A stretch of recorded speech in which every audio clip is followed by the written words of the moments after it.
My name is Ellen Lennox Smith, and I've been a patient in the state since 2007. There is no monetary value in my medicine or for those that I'm also a caregiver for. Tom Slater set this program up to show compassion to the sickest and the weakest in this state.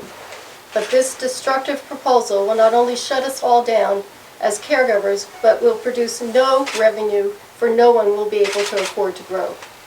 It states that the plant count would only be 6 plants per patient that I could grow as a caregiver. I would have to drop one of my 5 patients down to 4 and count myself as the 5th patient. Each patient would have to, with those 6 plants, come up with $350 per plant of a tag that they would have to come up with, or I would have to come up with, a total of $2,100 for that one patient to be able to allow me to grow for the year. I can't afford that, and I can tell you right now there's not one patient out there that can afford that. Not only that, 6 plants for a patient. For some patients, that would not be enough medication to help them get through a year. We already pay a fee to have the card. We have to pay for our medicine to grow it. We get no reimbursement like the rest of you do. There's no copay. We can't go to a pharmacy. This is the only way I can keep myself alive and other people can help themselves. Why do people turn to a caregiver? Well, one of the reasons some people stay with that and not go to the compassion center is they appreciate the privacy. For instance, one of my patients is a teacher. She wants that private, doesn't want anybody to know what her circumstances are. I'm able to be consistent with the plants that I grow for my patients, and I know what through time works for them, and I can keep those strains going so they always know that they can come back to me for that. And we only charge for what it costs us with electricity and soil and nutrients, so I'm able to charge less money and have been through the years gifting to the poorest people that we have out there. But the gifting is also in the proposal to be taken away.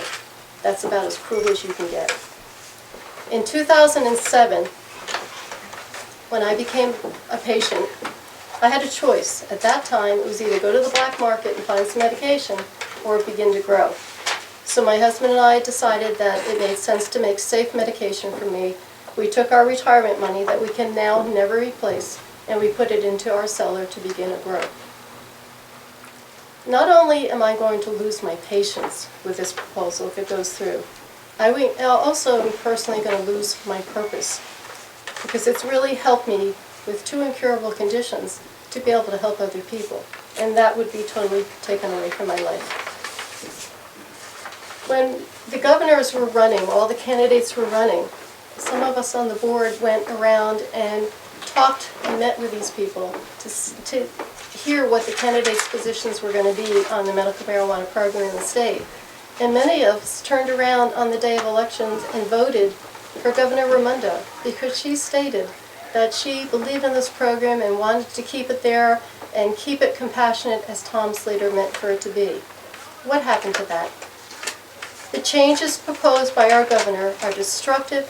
In fact, the stress from all this has been personally hurting my health lately, along with so many people out there that you can't imagine. We all have enough to cope with right now without having to fear that we might be losing our chance to have our medicine. And for me, I have nothing else to turn to if I lose this. I can't even take an aspirin, let alone any of the opiates. I cannot metabolize anything. So tell me, why would one want to undo a program that has been successful with safe medication, affordable prices, and gifting to those in need? It seems that this is about making money for the state off the sickest and the weakest. Tom Slater would be absolutely ashamed of this proposal, as should all of the legislators still in position that voted for this back in 2006. We need to continue to honor his vision of compassion in the state and stop this destructive proposal.